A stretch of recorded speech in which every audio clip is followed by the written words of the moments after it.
नमस्कार दोस्तों, आज आत्मनिवेदन की कड़ी में एक ऐसी कहानी लेकर आए हैं जो आपको झकझोर देगी और आपको अपने माता पिता के प्रति एक आदर, प्रेम, एक अलग सद्भाव और एक अलग उमंग जगेगा उनके प्रति। आप अपने माँ बाप के डांट को डांट न समझें। अगर आप अपने माँ बाप के डांट को आप डांट समझ जाएंगे तो डकैत हो जाएंगे, और माँ बाप के डांट को अगर आपने मान लिया तो आप डॉक्टर बन जाएंगे। मतलब एक ही शब्द आपके सकारात्मकता को दुनिया के चरमोत्कर्ष पर पहुंचा सकता है और दूसरा जो है आपको नीचे गिरा सकता है। आइए कहानी की मैं शुरुआत करता हूँ। एक ऐसी सुखद कहानी जो आपको अंदर से भिंगो देगी, आत्मीय बड़ी शांति मिलेगी। एक पिता थे, उनके एक पुत्र थे। घर में 3 ही लोग थे, पिता, पुत्र और बच्चे की माँ या बोले उस पति की पत्नी। एक दिन भोजन देते हुए, चूँकि पहली परंपराओं की कहानी है, बहुत पहले की, डाइनिंग टेबल की आज व्यवस्थाएँ हुई हैं, नीचे पीढ़ी पर बैठ के वह जो व्यक्ति थे भोजन कर रहे थे, और एक शिकायत के रूप में उनकी पत्नी आई और दाल देने के क्रम में उनसे कहने लगी, क्यों जी, आप रोज़ बच्चे को क्यों प्रताड़ित करते हैं, बच्चे को क्यों बोलते हैं? बच्चा कितना उदास है, बच्चा कितना परेशान है। उन्होंने कहा कि मैं बच्चे का पिता हूँ, तुमसे ज़्यादा प्रेम और मोहब्बत करता हूँ।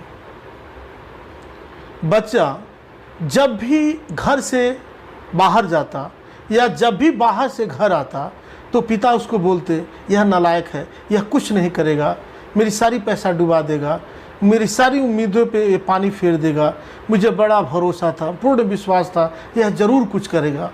लेकिन लाख खर्च करने के बावजूद वह सफल नहीं हो पा रहा है। इससे गलत संगत तो नहीं हो गया है, यह पढ़ाई ठीक से नहीं कर पा रहा है, रिजल्ट नहीं आ रहा है, यह नालायक हो गया है।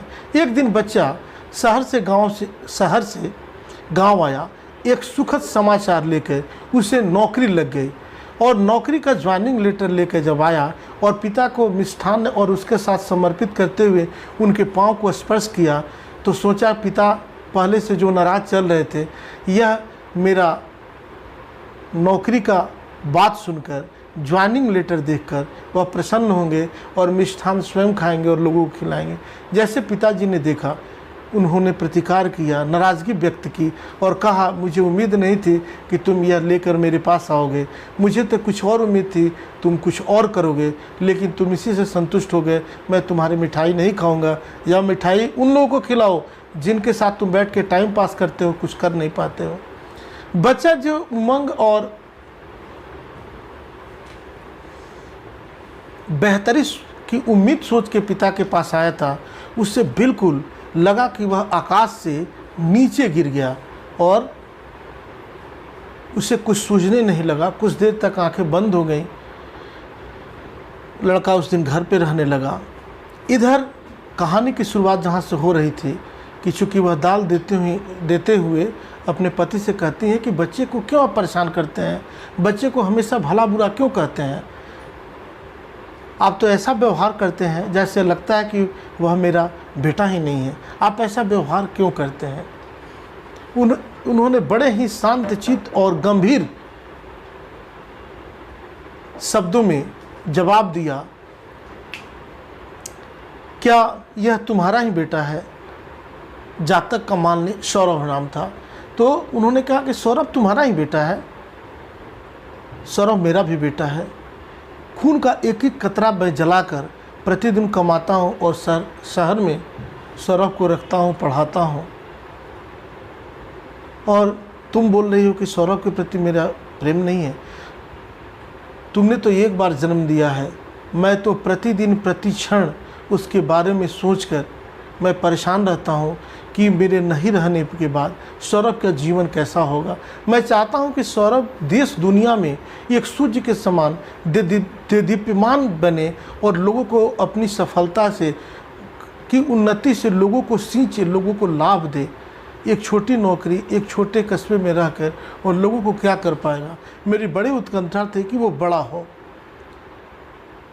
और तुमसे ज़्यादा हम उस बच्चे को प्रेम करते हैं। जैसे कोई पेड़ गगनचुंबी बनना चाहता है, उसकी डालियों को, उसके टहनियों को काटना पड़ता है, तब वह धीरे धीरे ग्रो करता है और आकाश की तरफ बढ़ते हुए उसे गगनचुंबी बोलते हैं। तो मैं चाहता हूँ कि मेरा बच्चा, मेरा सौरभ दुनिया का सबसे बड़ा आदमी हो और वह, उसका व्यक्तित्व इतना बड़ा हो कि चहुओर पूरी दुनिया में उसका व्यक्तित्व फैले। मेरी मनसा कभी नहीं रही कि मैं उसे परेशान करूं और मेरे शब्दों से वह परेशान हो। मैं तो उसे इतना बेहतर करना चाहता हूं, जैसे तुम सब्जी में मिर्च डालती हो, मरीच डालती हो। अगर मिर्च नहीं डाला जाए या नमक नहीं डाला जाए, नमक भी खरा लगता है, मरीच भी तीता लगता है और मिर्चा तो तीता है ही। तो जैसे सब्जी में यह तीनों चीज़ें डाल के बैलेंस्ड की जाती हैं, उसी प्रकार मेरी डांट इसके जीवन में गगनचुंबी व्यक्तित्व बनाने में काम आएंगी। यह जब बच्चा बगल में डेहरी जिसमें अनाज रखा जाता, उसके पीछे छुप कर सुन रहा था और वह सोच लिया था कि आज की बेइज्जती का अंत आज कर देंगे। जैसे पापा खाना खा के उठेंगे, तुरंत इस तलवार से उनके सर को धड़ से अलग कर देंगे और आज ही कहानी समाप्त कर देंगे। यह जैसे सुना, इस बीच में यह कहानी सुनते हुए माता की आंखों में अश्रु भरे हुए थे, पिता के भी आंखों में आंख भी वह भरा हुआ था। बच्चा रोते हुए गया, तलवार दूसरी तरफ फेंका और पिता के चरणों में गिर गया। बोला, आज हमसे बहुत बड़ा अपराध हो जाता, पिताजी मुझे माफ़ कर दीजिए, मैं आपको समझ नहीं पाया। आप कितने बड़े दिल वाले हैं, कितना बड़ा व्यक्तित्व रखते हैं। आपने मुझे बनाने के लिए अपने प्रेम का भी आपने त्याग कर दिया, मुझे माफ़ कर दीजिए। मेरे मन में आपके प्रति विकार आ गया था, मैं समझ नहीं सका। तीनों एक दूसरे के गले मिलते हैं और वह बच्चा आने वाले समय में दुनिया का एक बड़ा व्यक्तित्व उभर के आता है और दुनिया को एक नई उजाला देता है। इस कड़ी में बस इतना ही। मिलते हैं अगले कहानी के साथ। अगर आपको यह कहानी पसंद आती है तो निश्चित रूप से कमेंट्स करें, शेयर करें। तब तक के लिए नमस्कार।